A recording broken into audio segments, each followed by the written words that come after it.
Soldier comes home to an empty house, then hears a faint cry in the dark. The airport lights flickered through the window as the plane touched down. The soldier sat still in his seat, clutching a small, worn-out duffel bag on his lap. It was the only thing he brought back with him besides the memories, some too heavy to speak about. 18 months. That's how long he had been gone. 18 months in a place where every second felt like a lifetime. Now he was home, and his heart raced not from fear, but from something harder to explain. Hope, nerves, maybe even guilt. He hadn't told anyone he was coming. Not his wife. Not his daughter. He wanted it to be a surprise. The kind of moment he had played over in his mind during quiet nights and dangerous patrols. Walking through the door, his daughter running into his arms. His wife speechless with joy. That was the moment he lived for. A cab dropped him off on a quiet street. His street. The porch light was off, the curtains drawn. The house stood still under the moonlight. It looked exactly the same, but something inside him felt different. Like the world had moved on without him, and now he was just catching up. He stepped out of the cab, pulling his jacket tighter around him. The air smelled like home, fresh grass, cool wind, and a faint scent of something sweet in the air. He took a deep breath and stared at the house for a long moment. It had been his goal, his finish line. But now, standing here, he felt a sudden weight in his chest. He walked slowly to the front door, each step echoing slightly in the quiet night. The door was unlocked. That wasn't too surprising. His wife was always forgetful about that. He used to tease her about it. He smiled faintly at the memory and turned the knob gently. The door creaked open. Darkness. No light. No sound. Just cold air and silence. "Hello?" he whispered. No answer. He stepped inside and closed the door behind him. He waited for his eyes to adjust. Everything looked just the way he remembered. The couch, the photos on the wall, the faint scent of vanilla candles in the air. But something didn't feel right. The quiet wasn't peaceful. It was too quiet. No sound of the TV humming, no footsteps upstairs, no laughter or movement. Just silence that felt thick, like the house was holding its breath. He walked slowly down the hallway, his boots thudding softly on the floor. He looked into the living room. The blanket was neatly folded. The coffee table was clean. No toys scattered around. No coloring books. Just nothing. He moved toward the kitchen. The countertops were spotless, the sink dry. The calendar on the wall hadn't been touched in days. The kitchen clock had stopped. Something felt frozen, like life had been paused. He called again, this time louder. "I'm home. Anyone here?" Still no answer. A nervous chill ran through him. Maybe they were at a neighbor's house. Maybe they had gone to visit family. That had to be it. But then, why hadn't his wife mentioned anything in her last letter?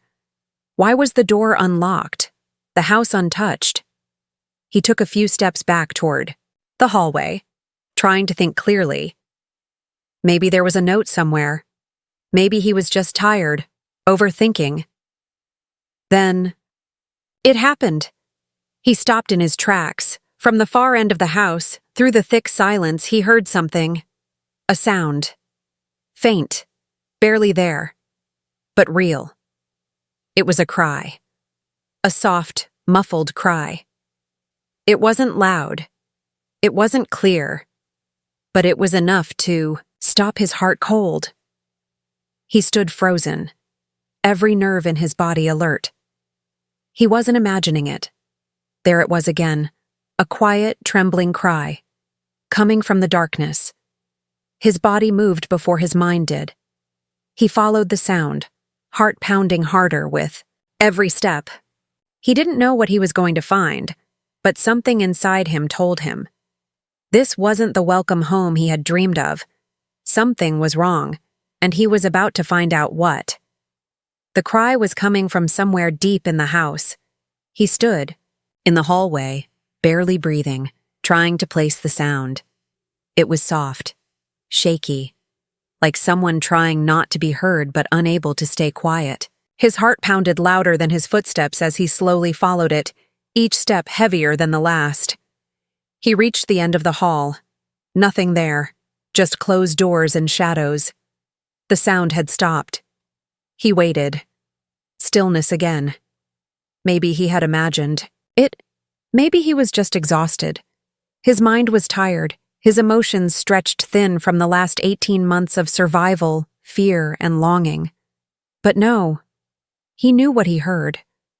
That wasn't just in his head. He turned and walked back toward the living room, hoping for some explanation. Anything that would make this feel normal again. He moved faster now, checking each room more carefully. The living room looked untouched. Not a pillow out of place, no sign of life. The house didn't just feel empty, it felt abandoned. He walked into the kitchen again. The silence there was even louder. He noticed a detail he'd missed before. The refrigerator wasn't humming. The little red light on the oven clock wasn't on. Power was still on, but some things were just still. That kind of still that doesn't happen by accident. He opened a cabinet, fully stocked. Cereal, crackers, canned food. Not ransacked, nothing stolen or broken. He looked at the table. The chairs were neatly pushed in. The fruit bowl sat in the center, holding nothing but dust and a single bruised apple. Where were the messes? The chaos of life? The toys that used to scatter the floor like confetti? It was like someone had pressed pause on their life. He walked to the stairs and slowly made his way up. He whispered their names again, this time barely louder than a breath. Still no answer. The first room he checked was his daughter's. The door creaked as it opened, just enough to make his heart jump. Her bed was made. The covers were pulled back slightly, the way they might be if someone got up quickly. Her favorite stuffed bear was sitting perfectly upright on her pillow, like he'd been waiting for someone. The closet door was open, the light off. Her coloring books were stacked neatly on the small desk near the window. Crayons still in the cup. One drawing lay flat on the desk. It showed a stick figure family, smiling under a sun. Him, his wife, and his daughter. A heart floating above their heads. He stared at it for a long time. It looked recent. He stepped into the hallway and crossed into the master bedroom. Their bed was neatly made. Sheets tucked in tight, his side untouched. A small photo sat on the nightstand, the three of them smiling, the day before he deployed. His daughter had made bunny ears behind his head in the picture, and they'd all burst out laughing just after the photo was taken. His throat tightened. Everything was too neat. Too untouched. Where were they? He sat on the edge of the bed, trying to calm the storm inside his chest. Just as he leaned forward, elbows on his knees, trying to think, he heard it again. The cry. This time clearer, closer. Definitely not his imagination. It wasn't coming from upstairs. It was coming from below, the basement. He had forgotten about the basement. They barely used it, just boxes and old decorations. His daughter didn't even like going near it. She was scared of the dark. He used to joke that the basement was where the sock monster lived, the one that stole all the left socks. But now, it didn't feel like a joke. He stood up, suddenly cold. He walked quickly downstairs, his boots quiet now against the floor. He turned toward the basement door and paused in front of it. The cry came again. Louder, still soft, but heartbreaking. His hand reached out for the doorknob. It felt colder than the rest of the house. He opened it slowly. The old wooden stairs creaked under their own weight. Darkness stared back. He reached for the light switch on the wall. Nothing. Dead bulb? Blown fuse? He didn't care. He couldn't. Wait. He pulled his phone from his pocket, turned on the flashlight, and started down. Each step down was heavier than the last. The basement smelled like dust, old cardboard, and forgotten years. The cry came again, sharper now. His light swept across the room, and then, in the far corner, behind a few boxes and a rolled-up rug, he saw her, a small figure, curled up in a pile of blankets, his daughter, alone, trembling, eyes wide with fear. Tears had stained her cheeks. Her arms were wrapped around her knees. Her hair was messy, her voice barely a whisper as she looked up and said, "Daddy?" His chest cracked open. He dropped the phone, crossed the room in seconds, and dropped to his knees. "It's me," he said, his voice shaking as he reached out. She flinched at first, then her eyes locked onto his. She knew it was real. She threw her arms around his neck, sobbing so hard her body shook. "I was scared," she cried into his shoulder. I waited like Mommy said." The world went still. His arms tightened around her. He felt her heartbeat against his chest. She was real. She was alive. But something was terribly wrong. He pulled back just enough to look into her face. "Where's your mom?" he asked softly, afraid of the answer. Her lips trembled. Mommy went away. He held his daughter tightly, as if letting go might make her disappear again. Her small body shook against his chest, the cold of the basement clinging to her like a second skin. He gently wrapped the blanket tighter around her back, shielding her from the chill, but there was something else in the air, something heavier than dust or silence. "Mommy went away," she had said. He tried to keep his voice calm, steady, for her sake. "What do you mean, sweetheart? When did she leave?" Her head stayed tucked against his neck. She spoke quietly, her voice broken by tiny hiccups from crying. "I don't know, Daddy. A few days ago, I think. She was crying. A lot." He gently rocked her, holding her the way he used to when she was a baby, back when her biggest fear was the dark hallway outside her bedroom. Not this. Not being alone in a basement with no idea where her mother had gone. "She told me to stay here," she whispered. "She said she'd come back soon, that I had to be a good girl and wait." His chest felt like it was caving in. "She left you down here?" His daughter nodded against him. He closed his eyes for a second, steadying himself. This didn't sound like the woman he knew. His wife was strong, gentle, fiercely protective. She would have never left their child alone, never. Unless something was deeply wrong. Still holding her, he slowly stood up. His knees ached, not from the movement but from the weight of the moment. "I'm going to take you upstairs, okay? We'll warm up. You need food and rest. We'll figure this out." She didn't speak, just clung to him tighter. He carried her back up the stairs carefully, each creak of the wood beneath his feet echoing through the empty house like a distant warning. In the kitchen, he set her down gently on a chair and turned on the light. Her eyes squinted under the brightness. Maybe she'd been in the dark longer than he realized. He opened the cupboard and found a box of cereal. Simple. Familiar. He poured it into a bowl, added milk, and placed it in front of her. She stared at it for a moment before slowly picking up the spoon. He sat across from her, watching her eat. Every few seconds she looked up at him, like she needed to check he was still there.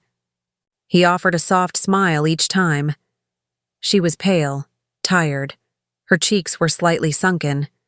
She hadn't been eating well, he could tell. But she was trying now. That was something. After a few minutes, she looked up again. "Are you going to find Mommy?" "Yes," he said, without hesitation. "I promise." He meant it, but his mind was already spinning. Why hadn't she called anyone? Left a note? Reached out to a friend or neighbor? And why here? In their own house? Would she leave? Their daughter in the basement? None of it made sense. When she finished eating, He lifted her up again and carried her to her bedroom. He pulled back the covers and tucked her in gently, just like he used to. She looked so small under the blankets, her hair fanned across the eye. Pillow. "I missed you, Daddy," she said quietly. "I missed you too," he replied, brushing her hair from her forehead. "More than you know. Don't go away again." "I won't. I'm staying right here." She closed her eyes slowly. He sat by her side until her breathing softened, until she finally drifted off into sleep. When he was sure she was resting, he stood up and walked back to the master bedroom.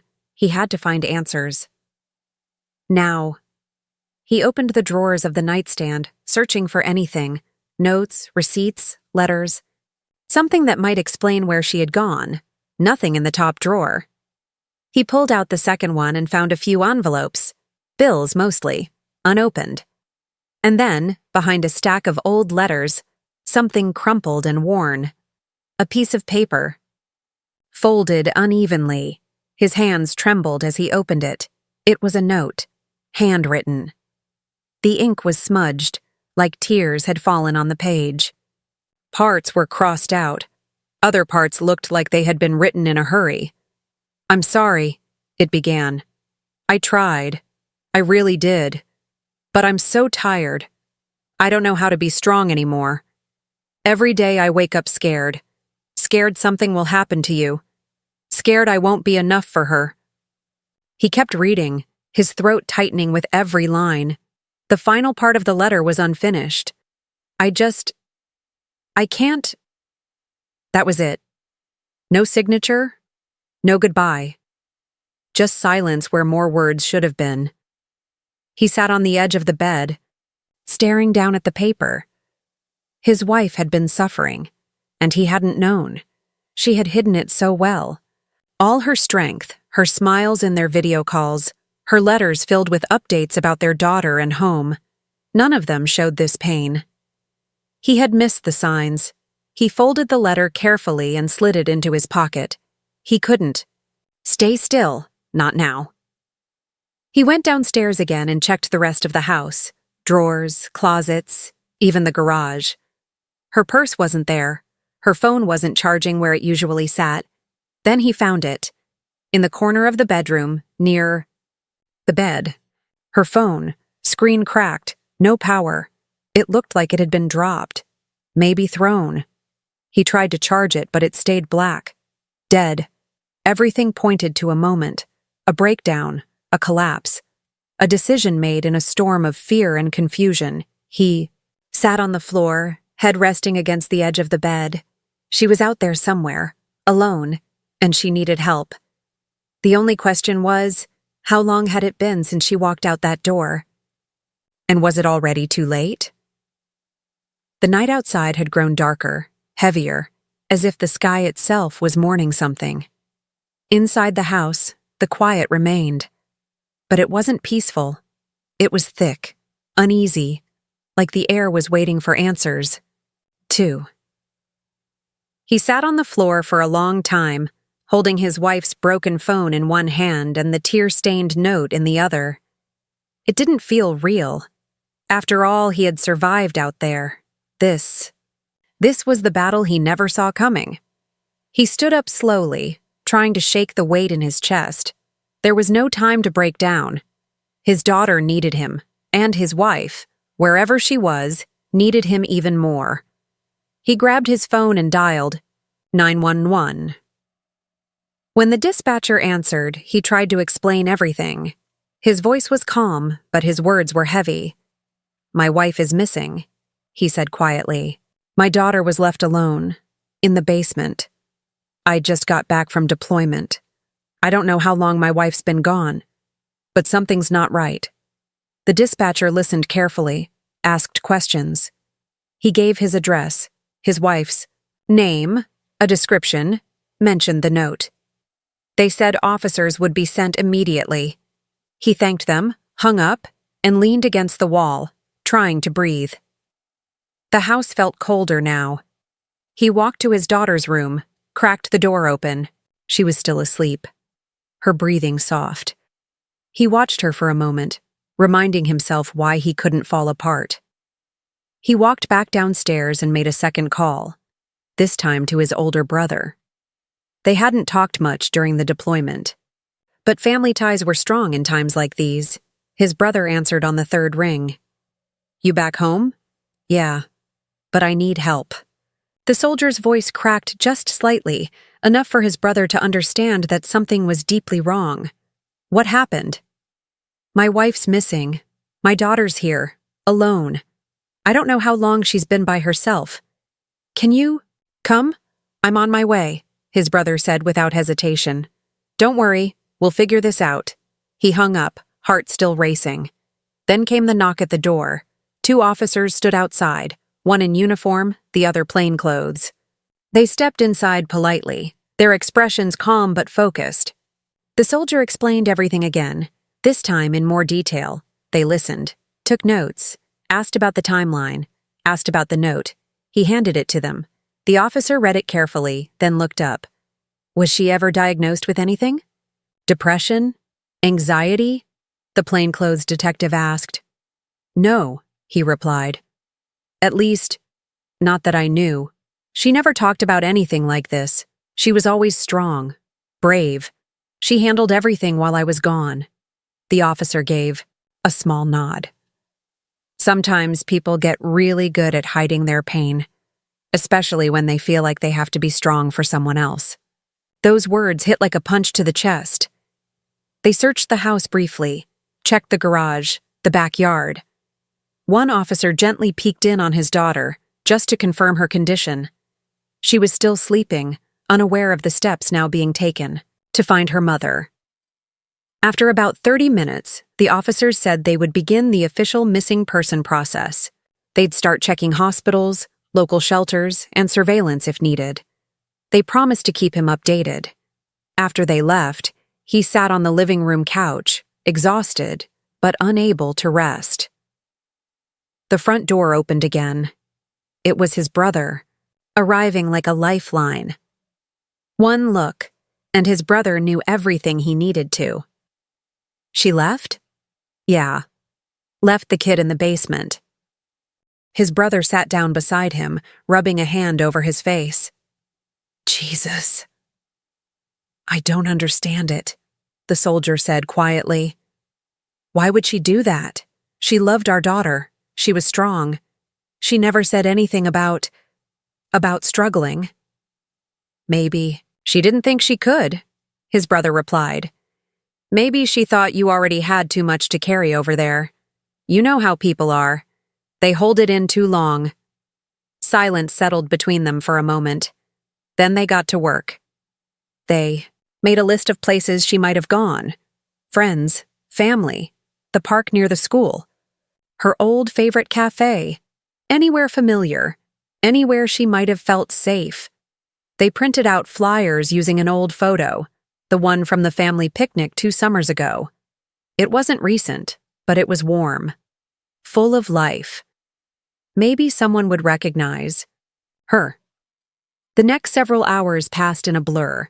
They drove around the neighborhood, talked to neighbors, left flyers at convenience stores, gas stations, bus stops.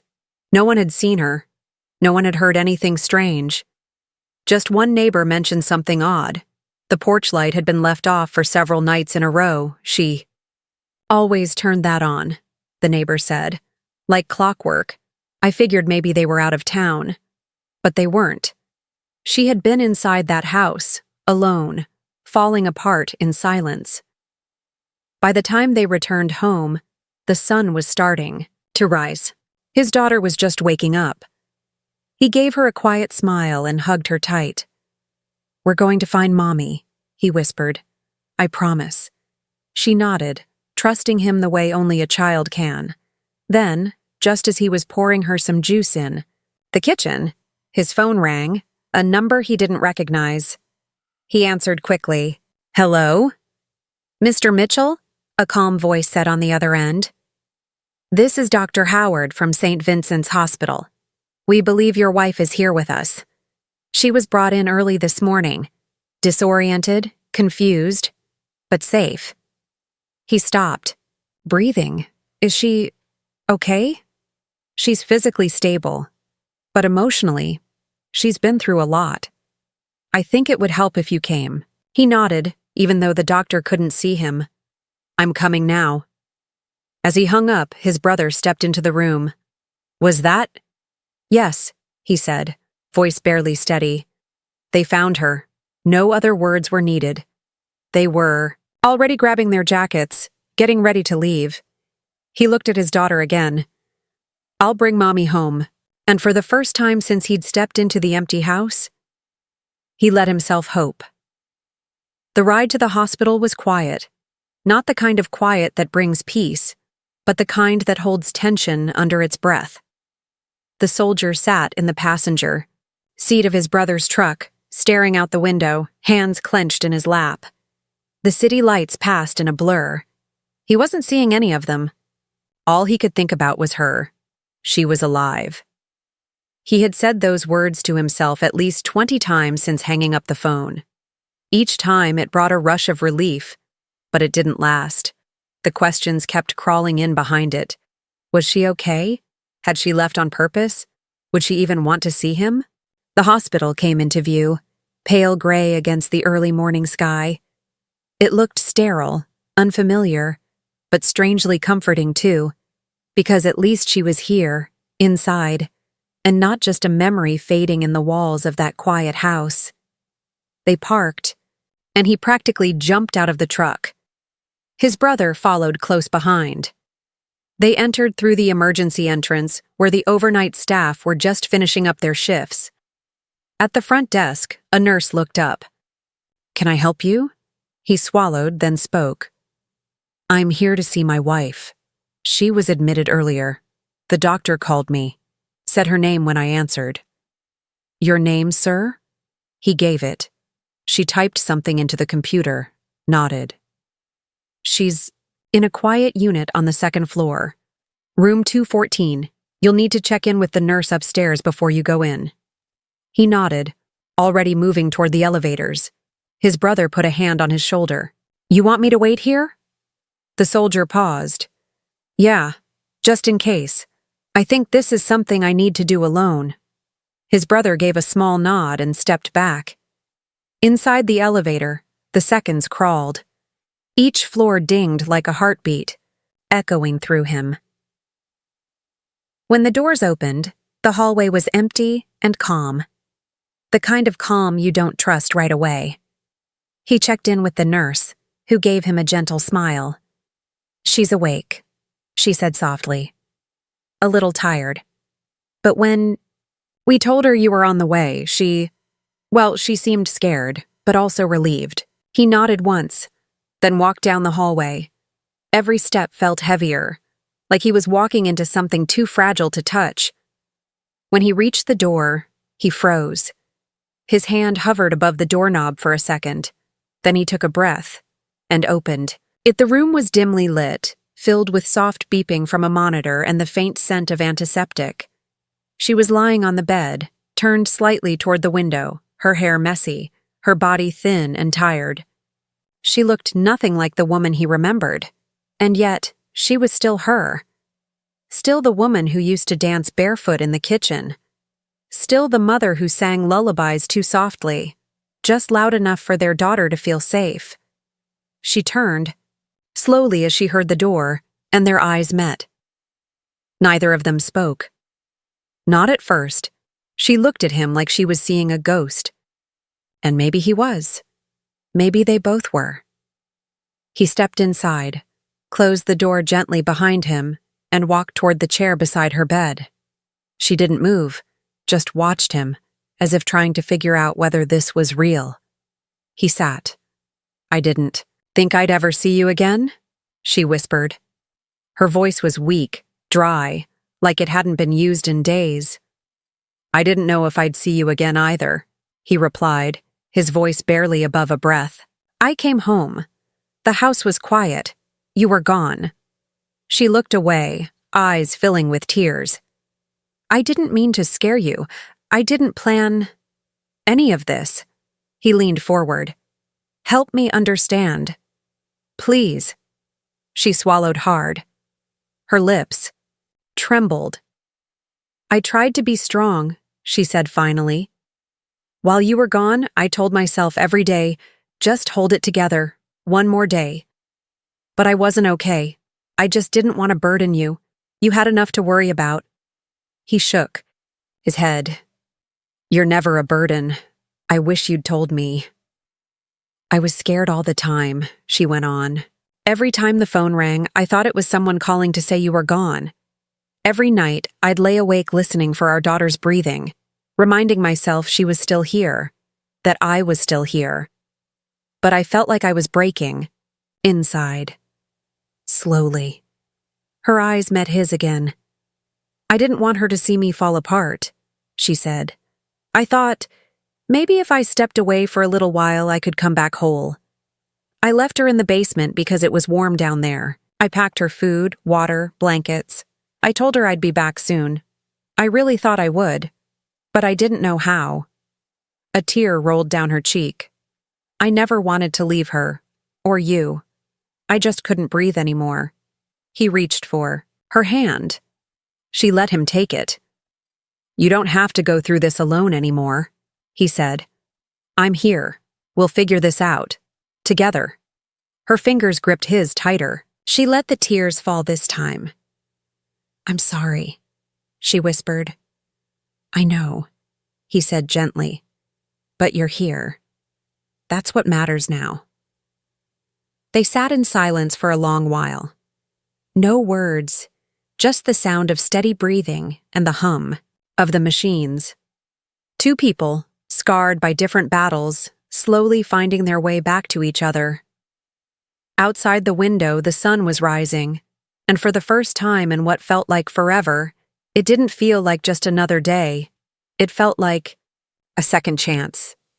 The days that followed were quiet, but not the same kind of quiet that haunted the house that first night. This quiet was softer, gentler. It lived in hospital rooms and quiet hallways. It hummed under the sound of whispered conversations and the shuffle of nurses' shoes. It was the kind of quiet that follows a storm, not because everything is perfect, but because everything is still standing. She stayed in the hospital for a few more days, not because she was physically injured. Her body was mostly fine, but because emotionally she wasn't ready to leave. And they didn't rush her. The doctors said she needed time. Time to rest. Time to talk. Time to feel safe again. He stayed by her side every day. In the mornings, he sat beside her as she picked at her food. In the afternoons, he walked with her down the hallways, slow steps, side by side, like two people learning to move again. In the evenings, he read to her from old letters she had sent him during his deployment. Her words, once filled with strength, now soft reminders of who she used to be before the silence took hold. She started seeing a therapist at the hospital, a gentle woman with kind eyes who didn't ask too much too fast. The therapist didn't treat her like she was broken. She just listened. And slowly, piece by piece, she began to speak. She spoke about the weight she carried while he was overseas. The pressure of pretending to be okay. The fear that every knock on the door was bad news. The guilt she felt for crying alone in the bathroom after putting their daughter to sleep. She admitted something she had never dared say out loud before. "I didn't think I was allowed to fall apart." When the therapist asked why, she paused for a long time before answering. "Because he was out there risking his life. The least I could do was hold it together here. I didn't want to be weak." That word, weak, hung in the air, and it made him ache, because from where he sat, watching her sit there, exhausted, vulnerable, still trying, he didn't see weakness at all. He saw someone who had carried more than she ever should have, alone. He stepped in during one of her therapy sessions, at her request. And for the first time, they spoke together. Not just as husband and wife, but as two people who had both been through war in different forms. He admitted he had missed signs, that he had been so focused on surviving out there, He didn't realize she was trying to survive back home, that he had written letters talking about firefights and sleepless nights, never once asking how she was sleeping. And she forgave him, not because it was easy, but because she needed to. By the time she was discharged, she was stronger, but still fragile. She wasn't better. She wasn't cured, but she was honest. That was the biggest change. They walked out of the hospital together, not with the dramatic joy people expect after finding someone who was lost, but with quiet determination. The real work had just begun. At home, the house still held a heaviness. But this time, they faced it together. He took over the little things first, making breakfast, folding laundry, helping their daughter with homework.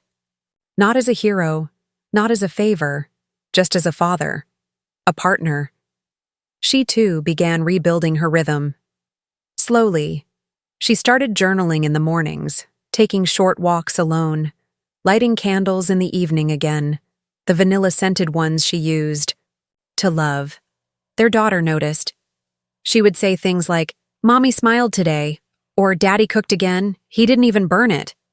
They laughed more now, not a lot, but enough.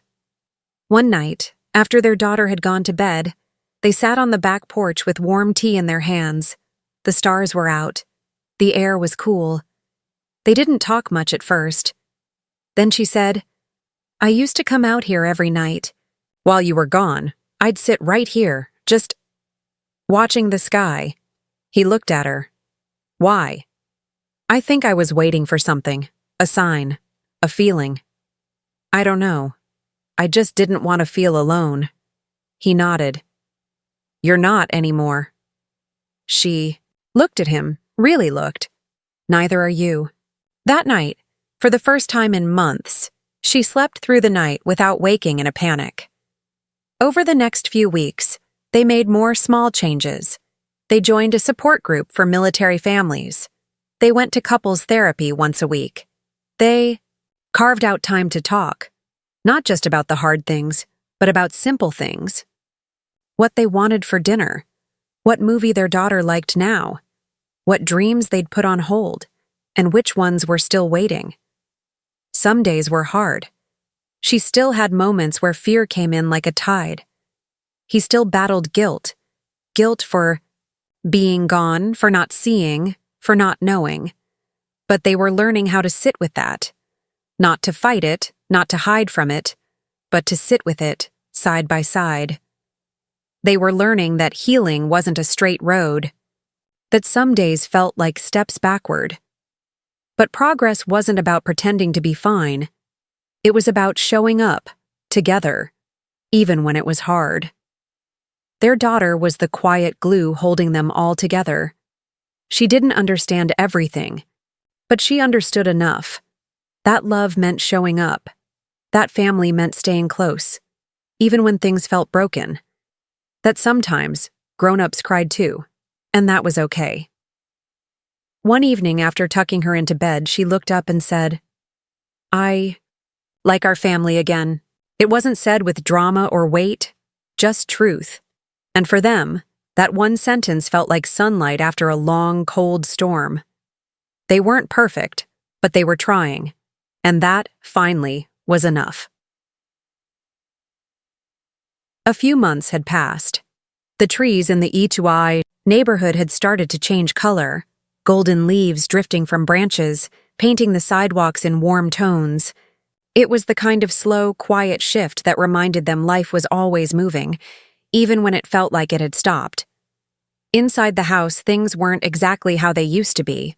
They were different, but not in a bad way.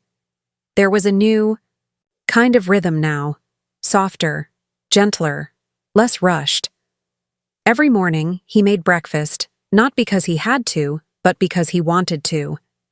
His daughter had developed a strange obsession with peanut butter and banana toast, so that's what he made, every morning without fail.